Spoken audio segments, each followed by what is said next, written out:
UFC Vegas 81. This is the weigh-in recap show, full card predictions, and the betting breakdown. Really looking forward to talking about each of the matchups on the card after seeing the fighters on the scales.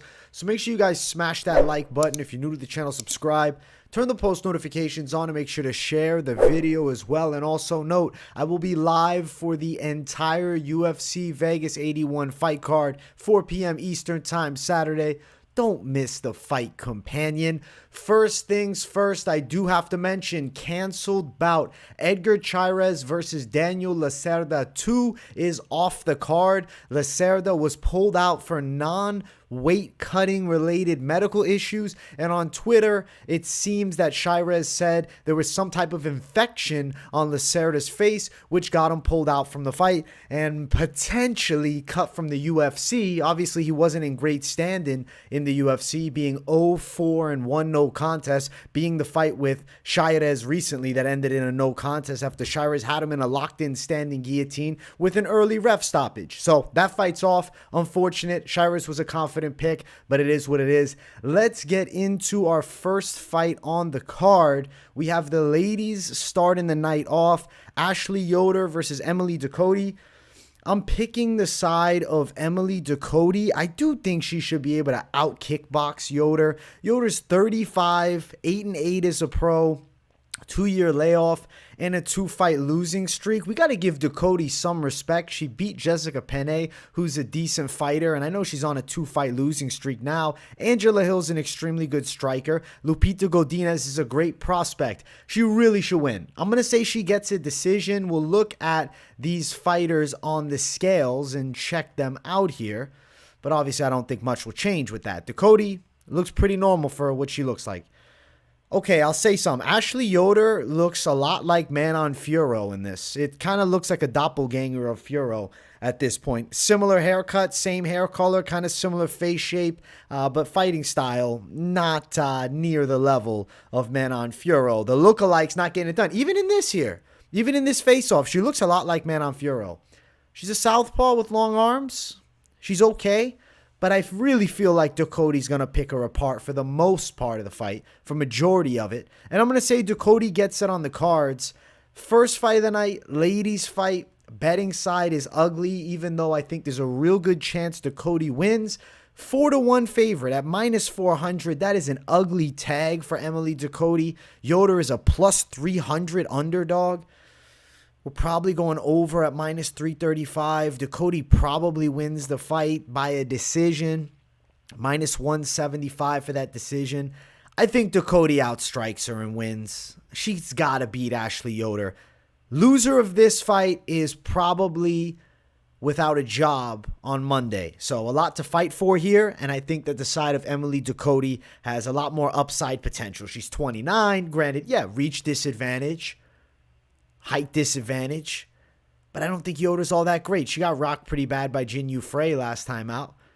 I'm going to say Ducote wins the fight. I'm going by decision, guys. We're riding with Ducote. Let's keep running up. Next fight on the card, we have Chris Gutierrez versus Alatengheili. My lock of the week is going to be Chris Gutierrez. I'm confident as hell that he's beaten Alatengheili in this fight. I love the matchup. The odds definitely have spread a bit wide. I think Gutierrez could counter-strike well here with Alatengheili's pressure striking style and beat him up on the feet for the most part, stopping any potential takedowns. If Alateng is really getting picked apart on the feet, I do think he will be willing to shoot. At that point, watch out for the Chris Gutierrez knees, guys. Knees are a bit of a meme on this channel, if you know what I'm talking about from the, what happened to my eye breakdown on Moneyline last night. I think Chris Gutierrez is going to win by a decision, but a knee knockout wouldn't shock me, especially that he slept Frankie with the knee. Let's look at the scales. There is Alatengheili looking lean and ready to rock. There is the side of Chris Gutierrez, looking pretty good too. He was supposed to fight Montel Jackson last weekend. This is a step down in competition. This is good for Chris Gutierrez to bounce back after losing to a tough fighter that's ranked in Pedro Munoz, fighting a, gritty, unranked guy with good pressure. Gutierrez is better.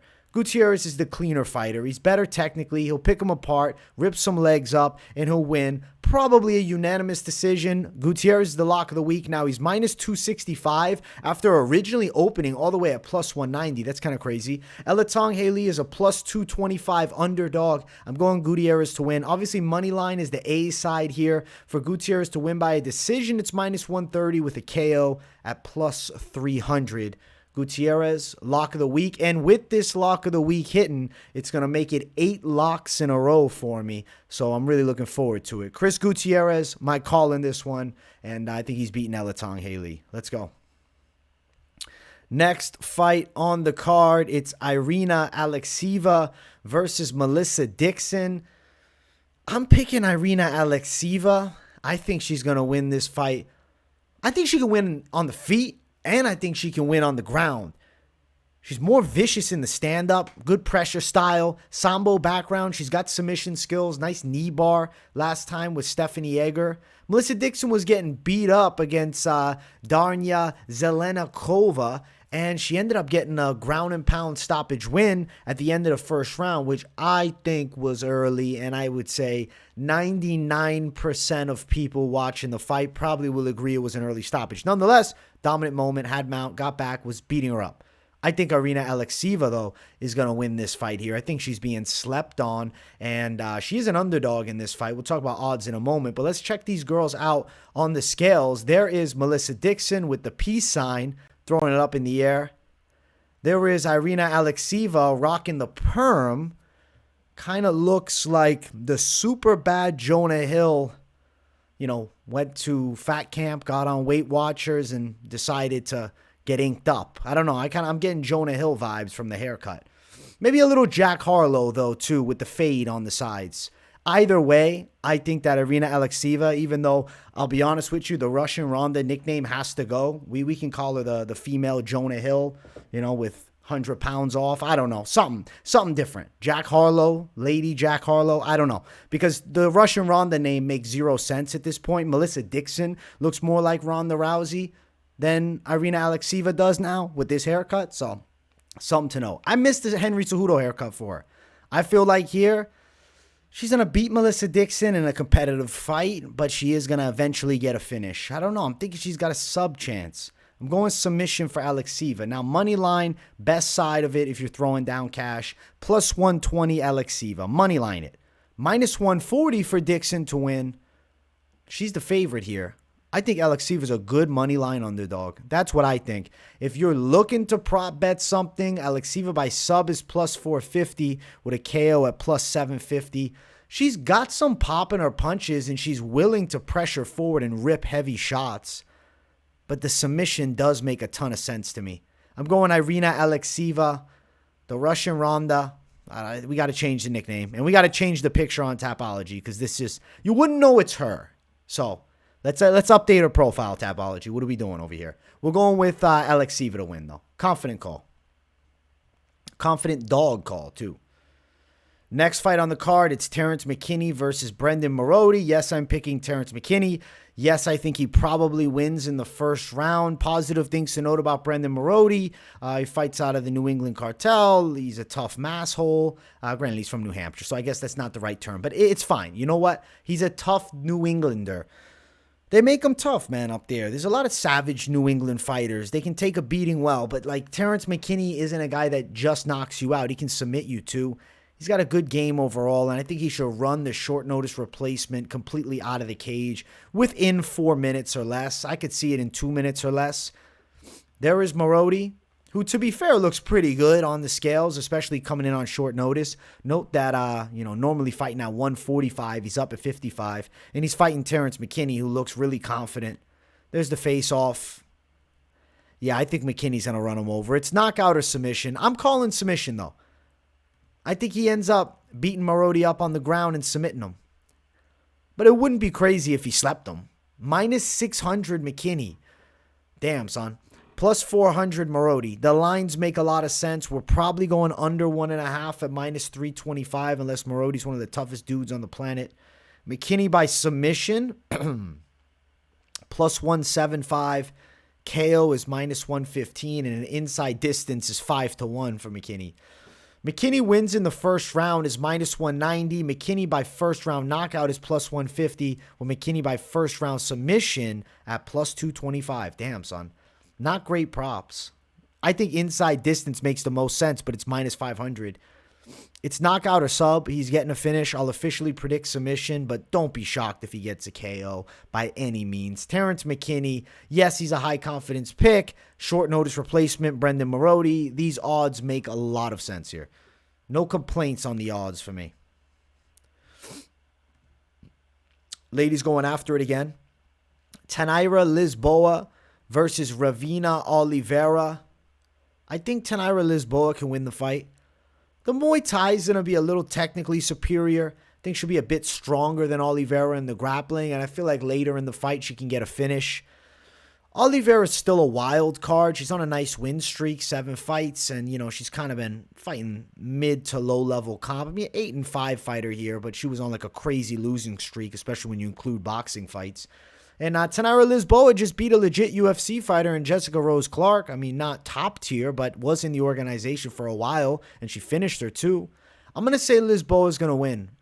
I'm going to pick her by sub. I think she can win this fight. Let's check them out. Let's see. How do they look on the scales here? Ravena Oliveira. Man, she kind of looks like That's So Raven. You guys remember that show on Disney Channel when we were kids? I mean, maybe not all of you were kids, but at least some of y'all were kids. She looks like that to me. And then Tainara Lisboa looks good on the scale. Looks confident. Looks happy. The face-off, I don't know. I like the intensity. I think Oliveira's decent. She's young. What is she? She's 26, right? Young girl. She's got time to blossom and develop. I'm just not sure about the skill set yet. Yeah, 26. I think right now Lisboa is better and Lisboa is beating her. But doesn't mean Oliveira doesn't have UFC potential in the future. Minus 280 for Lisboa with Oliveira at plus 240. Looking at Lisboa by sub, plus 235 with a KO at plus 325. I think Lisboa's got a third round finish chance. That's making sense to me. Lisboa third round plus 600. Not saying to go chase props, but just some ideas to hear where my head's at. You know what I'm saying? You guys can know. I think Lisboa third round finish. I'm kind of feeling rear naked choke again. Might be Oliveira tired, gets hurt with a punch, and then Lisboa goes on the ground with her and finds some success there. I'll pick Lisboa to beat Oliveira. And if you're looking to watch tape of Ravena Oliveira, for the most part, you got to look her up under Ravena Kenodi. Look at that nickname. Very important. Just if you guys want to check out some film on her, you haven't yet maybe, and you're going to be searching the web under Oliveira and like, yo, does this girl not exist? The nickname is where you find her. But Tainara Lisboa is my pick to win the fight. Next matchup is our featured prelim of the night, and it's a really cool one. It's Darren Elkins versus TJ Brown. I like this clash right here because it's Elkins, who's known to take crazy damage and come back, and then it's TJ Brown, who's like always pretty good. I'm picking TJ Brown to win. He lost to Bill Algeo, but he was competitive in that fight earlier on, and it was a good scrap. And I mean, he's got good performances against the likes of Shailan Nordenbeke, beat up Eric Silva, who was supposed to be pretty good. Charles Rosa win is fair. Beating Kai Kamaka looks better because Kamaka's doing well in Bellator. If you look at the side of Darren Elkins, it's like, okay, yes, he beat Eduardo Garagori, but he ended up being horrible. Beat Darek Minner, but Minner's a one-trick pony with submissions in the first round.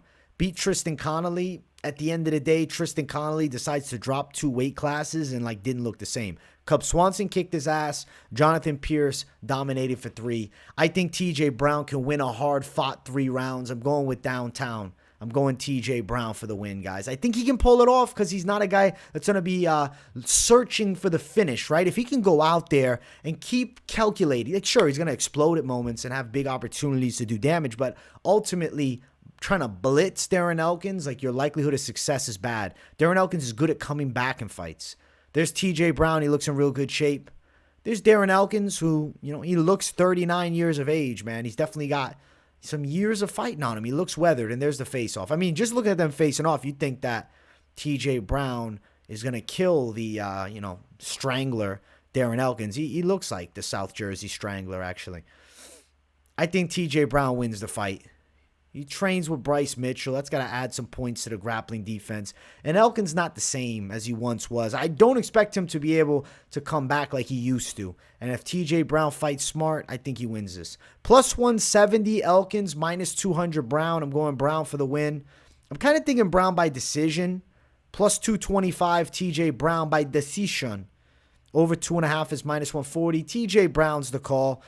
Betting side, it's like this. Darren Elkins is like one of those guys that's like fun to bet on as a dog because you know he's going to give it hell. And I don't necessarily love the 2-1 tag for TJ Brown. So like I'm really not crazy about a money line bet here. You could look at like, hey, do you think it goes over? I do. Minus 140 for the over is interesting. I'm picking TJ Brown to win though. I do think he gets it done. I'm going to go TJ Brown on the judges' scorecards. He beats Darren Elkins in this fight. He's a 2-1 favorite. He should be able to beat the OG. Sorry, Darren Elkins. Next fight on the card is our main card opener. If you guys haven't yet, make sure you smash that like button. And if you're new to the channel, subscribe. It's Christian Rodriguez versus Cameron Saaiman. I'm picking Cameron Saaiman, and also note that Christian Rodriguez came into this fight 4 pounds overweight. The dude cannot make 135 pounds for the most part. He's young at 25. He's going to have to jump up to featherweight, and he's not tall by any means. He needs to get this weight cutting thing figured out because this is not the first time. And if you look here, Cameron Saaiman has already been my pick. I just think he's got the goods. I think he can outstrike Rodriguez. I think he could do work from top position. Rodriguez and him, I think, is competitive in the wrestling. I feel like Saaiman, if they did go to the ground, it would be more of a combination that maybe sent Rodriguez down or like a perfectly set up position where Rodriguez was down and then Saaiman gets on top. As far as wrestling with Rodriguez, not going to be easy for Saaiman, but on the feet, I do think Saimon's a better striker. And Rodriguez, way overweight. Yes, he's getting a fine, 25% of his purse. 25% though, you're missing weight by 4 pounds. That's a big advantage to have. Now, when you look at the face-off though, I don't think that Christian Rodriguez looked all that good. Let's check them out. There is Cameron Saaiman looking jolly as always, pretty good shape. There's Rodriguez who, doesn't look great, doesn't look happy. I don't know. He's never, a guy that is showing a ton of emotion, but he doesn't look great around the shoulders and arms area. Granted, he's still got the abs on him. Then the face-off. Okay. Is Cameron Saaiman wearing stilts? Or is Christian Rodriguez 5'5.5"? I think Saaiman is going to whoop him, guys. I think he's going to dominate this fight. 3 rounds now. I was thinking it was going to be close. And, I mean, I'm probably over-exaggerating a little. There'll be close moments. But I think Cameron Saimon's the winner. I think he's getting this thing done. Saaiman is a plus 122 underdog. That's a mistake to me. Rodriguez a minus 142 favorite. The weight miss doesn't look great on the scale. I don't like the body language at the face-off. Give me Cameron Saaiman as a dog. Just money line it. Now, if Saaiman won by decision, it's plus 300. If Saaiman won by KO, it's plus 475. I'm going Cameron Saaiman to win the fist fight. I like him as a dog. I just money line the dog. If I'm throwing down, I'm like, yo, I want a cash. I want something plus. Why chase a prop when you got a good money line underdog, Cameron Saaiman? So I'm going Saaiman to win over Christian Rodriguez, and I've been liking him as a dog all week. The weigh-ins adding to my confidence. Very excited about this fight. Saaiman for the win to start off the main card. We're locking it up, baby. We're going dog money. Next fight, it's Michel Pereira versus Andre Petroski. I've been picking Andre Petroski all week, and I actually had a dream about this fight where Petroski TKO'd Michel Pereira on the ground. Now, I'm not saying to tail the dream, but I talked about it during the week, and I said, you know what, let me bring it up one more time, especially during the weigh-in recap show for those of you that don't know. Michel Pereira, though, has filled out this 185 frame nicely. Like, I'm not even going to talk any smack. There's nothing negative to say. Let's look at this guy. I mean, really, there's nothing you can say bad about either one of these guys' frames. There is Cháirez and Lacerda. Get this one out of here. Pereira looks every bit of a 185er, man. He looks good. More filled out. Petroski looks jacked, too, as he normally does. And then there's the face-off. Both are big dudes. I think Petroski's grappling advantage, man. I've been calling Petroski by submission as my official prediction, aside from the dream talk. I think that Petroski here can close the gap and wrestle Pereira, but damn, he filled out the frame nicely. I'm picking the underdog, but I don't love it. I think Michel Pereira is still a live favorite, and I think he could win this fight by a knockout. If Petroski's caught on the feet, he can't get Pereira down, he's live to get chinned. But I'm picking Petroski by submission. I think he can do work on the ground. He's a plus 180 underdog being Petroski. Pereira, a minus 190 favorite. I just saw a line move. It was actually now sitting around plus 165, but ranging around plus 165, plus 180. Pereira around minus 190 is the favorite here. I'm going dog Petroski. If you go for the dream prop, Petroski by KO is plus 850. Petroski by sub is plus 450, the official pick. Dream pick, official pick. At the end of the day, I think it's a really hard fight for both. Under 2.5 is what, minus 165? Wouldn't be crazy if it went distance, though. I like Andre Petroski for the win. I like him as an underdog here. I'm going to pick him, even though I'll tell you, Pereira looks like a bad motherfucker on the scales. I know he's an emphatic striker, and there's definitely a chance that Andre Petroski gets caught on the feet and gets flatline KO'd. But I think that the wrestling's the ultimate difference maker, man. That Tristan Connolly fight from years ago still pops in my mind with Michel Pereira, regardless of his shit style back then when he's doing backflips. He's better now, for sure. But I still think Petroski can get to him in the grappling. So I am going to go with Petroski, guys. I'm riding with him. I'm going Petroski underdog. Let's get to the next one. It's our featured bout of the night. This fight gets me really stoked because we got two really good bantamweights on the come up. Jonathan Martinez, Adrian Yanez. I'm picking Adrian Yanez. Excuse me. The name pronunciation has now changed. It's been announced to the world. Brendan Fitzgerald said it, and then Yanez tagged it on Twitter. It's Adrian Yanez, not Adrian Yanez, which I was honestly really surprised by. I never knew that. I've been hearing it for a couple years now as Yanez, but now it's different. Yanez. Unless I'm getting trolled, I'm saying Yanez. We'll find out on the broadcast for sure. But give me Adrian. Yo, Adrian. Getting a knockout. I think this time Adrian's delivering the violence to Jonathan Martinez. I feel like if you look at the scales, Martinez didn't look good. We'll look at them. We'll look at them here. All right. There is Yanez, excuse me. I'll probably say it wrong multiple times. It is what it is for now. We'll eventually get it right. Flexing out, facing off. There is Jonathan Zombie Martinez. Kind of looks like a, I don't know. It looks like a meth addict in this. Seems really drugged out. Like, I know he's got the crosses on his neck, but like, you know, he looked like in those movies, those like Satanist type guys. Not saying he is one. He's got the crosses on the neck. It's just a fucking metaphor. You know, I'm just using it as an example. He's got the rosary too. So I'm saying he's a Satanist, but he's a man of Jesus, it seems. But I'll tell you this. He looks like a damn zombie here. He looks out of it on the scale. Now, face-off was decent. Everything's telling me Adrian Yanez is going to find the chin. The better outside range kickboxing is Martinez, but we get in punch range. Yanez hits harder. I think he takes a better shot, and I think he delivers a faster punch. I'm saying Yanez by KO, guys. He's sleeping him. We're going Yanez knockout. As far as the odds, even money. Yeah, it's even money. Holy shit. Even Stevens, bro. Yanez by KO is plus 190. I think he's getting a knockout. I wouldn't round bet it, because I think it could be any round between the 3 rounds. I do think he's going to knock him out with the hands, though. I think we got a violent fight. Close money line at minus 110. It's even Stevens. It's a coin flip fight, but I'm telling you, I just been having this feeling all week that Yanez is going to close the gap with the hands and he's going to sleep Jonathan Martinez. So I'm going Adrian Yanez by knockout. I'm not saying it's over for him. I think that you lose to Rob Font, like MMA fans jump off the train like that. Oh, he lost? He sucks now. Jonathan Martinez is real good. Don't get me wrong. He's real good. He's on a roll. He beat up Cub Swanson nicely. He beat, a dangerous guy in Said Nurmagomedov last time. And I picked him to beat Said. I recognize he's good, but I think Yanez can sleep him. So we're going Yanez knockout. Co-main event of the evening is Jennifer Maia versus Viviane Araujo. Viviane the Savage. Vivi. I don't know why I'm just rhyming these names out. Listen, I'm picking Jennifer Maia to win the fight, all right?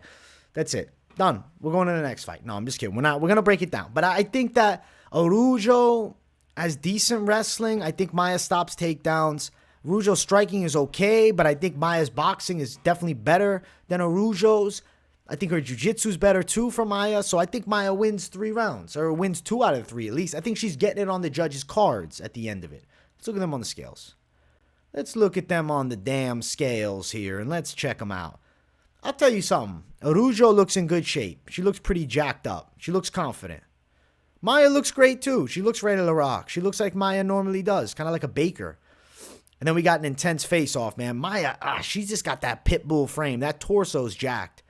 Yeah, I think Maia's winning this fight, guys. She's on a roll right now with 2 straight wins. Araujo's 2 straight losses. Granted, yes, I know Amanda Ribas is extremely good. And also, Alexa Grasso, extremely good. But hey, Marina Moreau's win is clean for Maia. And Casey O'Neill win is clean for her. And losses to Firo and Caitlin Chukagian, top-level girls. Araujo also lost to Caitlin Chukagian. Beat Lee in the mix of it all. I think that Jennifer Maia is going to win by a decision, guys. That's my official pick. Minus 150, Maia. Plus 130, Araujo. Over 2.5 is minus 470. Holy shit. Maia to win by a decision is minus 105. My official call is Maia by decision, minus 105. Looking at Maia wins by submission, just for the memes, it's plus 1150, but I doubt she wins by sub. I really think this fight's going distance. Either girl to win by a decision makes more sense than either girl getting a finish, to be honest. So I'm going Jennifer Maia on the judges' scorecards. Decision win for her over Viviane Araujo.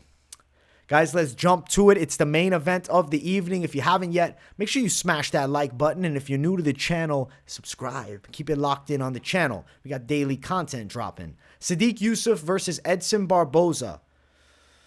I'm picking Sodiq Yusuff. I have been all week long. And we're going to check them out on the scales and look at everything. But I'll tell you, I recognize that this is a hell of a fight that can be extremely competitive. And there's danger for victory on both sides. This is a coin flip matchup. Let's look at these two on the scales, though. Let's check these savages out. All right. There is Edson Barboza. He looks pretty solid on the scales. Not as badass as the picture on fucking Instagram, but still good. There is Sodiq Yusuff on the scale. Looks pretty good. And then there is the face-off between these two. Barboza's shredded as hell, but Yusuff's in great shape. Yusuff's been out for a little while, and I know people are talking about the spinal injury, which is fair concern.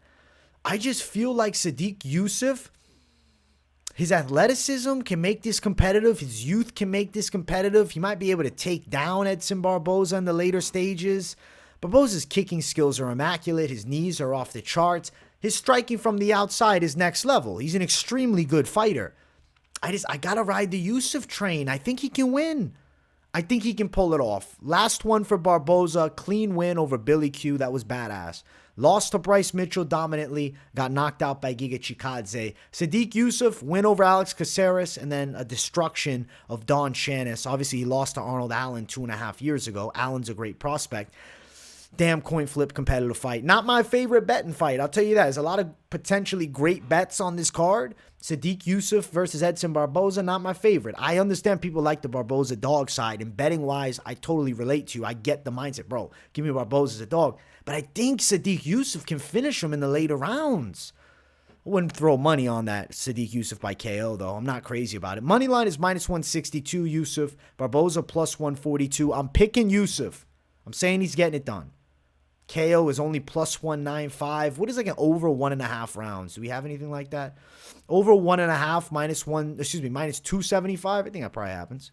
Over 3.5 plus 130. I mean, maybe, but it could get stopped in the 3rd or 4th round. I think 3rd or 4th round stoppage is pretty live here. There's a stoppage live with Edson Barboza, though, in any fucking round.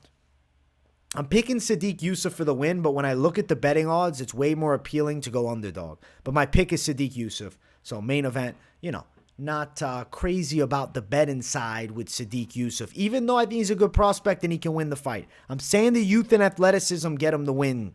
But at the end of the day, it's Edson Barboza on the other side, and he is a very tall task for Sodiq Yusuff to deal with here in the biggest fight of his life. Yusuff, I will predict, does get it done over Edson Barboza. I'll say later stoppage, 3rd, 4th round, potentially mixing in grappling too, which, allows him to win this fight. But we're not done just yet, guys. We got to talk some parlays. We got to look at the post weigh-in parlays. Guys, this makes so much sense to me. Underdog, Cameron Saaiman, Chris Gutierrez, plus 216. I think there's a real good chance that it happens. You want to spice it up? Okay, Terrance McKinney, plus 287. Does it not make sense to anybody else? Irina Alekseeva, plus 770. Okay. What else do I want to do here? I'm not crazy about adding too much more, but I'll put Yanez in there for the memes. Plus 1559. Now, if you're like, yo, count me out of the underdogs. Listen, if you don't want to do a dog in it, I get it. You just want to ride with the favorite, Chris Gutierrez. I wish we had Cháirez because he was going to be a great addition. Now I'm kind of in a weird spot to, pick somebody else. Like McKinney and him. What does I get? Minus 150? I mean, it's better than minus 275, right? McKinney and Gutierrez, looking at the minus 150 tag, like, that's kind of a good deal. I know it's not in the plus range, but it's still a good deal. These two is like a safer parlay, we could say. Maia, plus 178, or you just go the over in the Maia fight. Over 2.5, don't even risk it. Now I got plus 104. Okay. And now if I want to go crazier and add in the likes of Cameron Saaiman, I got plus 373. Said, fuck it, give me Alekseeva 2, plus 963, almost plus 1,000. That's interesting, man. Yanez on my lineup, plus 1976. Interesting. It's like, you can mix and match all that. I personally think, like, obviously I know a lot of people are going to jump on Ducote, but like, dude, she's 1-2 in the UFC. I don't really want to play her in anything. Lisboa, a 1-0, but like I've lost confidence a little bit just worrying about the unknown factor with Oliveira. What are these two ladies? Minus 151 and Terrance McKinney, plus 103. This ends up being the perfect fucking parlay right here. Plus 177. Not saying to do it, though. I'm saying maybe. I'm saying you never know. This game is absolutely nuts. Be cautious on your bets. Be cautious on your parlays. 2-3 fighter for the safer plays. You want a lottery ticket and get in the plus 1,000. You probably throw a couple dogs in your lineup. Like, if you want to just go ballistic with me on this one, and I'll do it for you, but I'm not here recommending this by any means. This is just conversation piece. Plus 919. Saaiman, Alekseeva, I should say. Yanez. New last name pronunciations drive me nuts. Plus 1290 with that. Just some ideas for you, man. But keep it on the cautious side. We got some good potential bets to place, though, for sure. I'm really looking forward to watching this card unfold. I hope you guys enjoyed the weigh-in recap show. You guys know I love doing these. Let me know in the comments what you thought of the picks. And if you got nothing to say in the comments, but you just enjoy the content, as always, drop a W in the chat to boost the algorithm for your boy. Eye healing nicely. Look at that. If you're curious about the story, the money line, or the late night live, I have segments in the timestamps where I go in detail about what happened for those asking, because I know I got a lot of questions about this eye. So head over to the live tab and you'll find those shows. Thank you guys all for tuning in. I appreciate each and every one of you. Smash the likes here. If you're new, subscribe and turn the post notifications on, and don't just leave them on personalized. Put them on all so you don't miss a video, because I'm dropping not just my usual content flow of daily content. We're talking about each and every fight on the upcoming cards, but I'm also adding in the news segments, and you guys don't want to miss the news videos because I love ranting, and I think you guys been enjoying those too. Big ass card next weekend with UFC 294. That's going to be a packed week of content that I can't wait for. This week's been absolutely tremendous. Much love to each and every one of you. Share the video if you really enjoy it too. Send it to a group chat with some buddies, and let's blow this thing to the moon, baby. Weigh-in recap show, another one in the books, and I love doing them, and I'm live for the whole card tomorrow. So come sweat the lock with me as I look for 8 in a row with Chris Gutierrez, and let's enjoy the whole card when I bring you guys that play-by-play Q&A, Fight Companion Supreme. Tune into that tomorrow. Thank you guys for watching, and I'll see you all in the next one. Peace, everybody.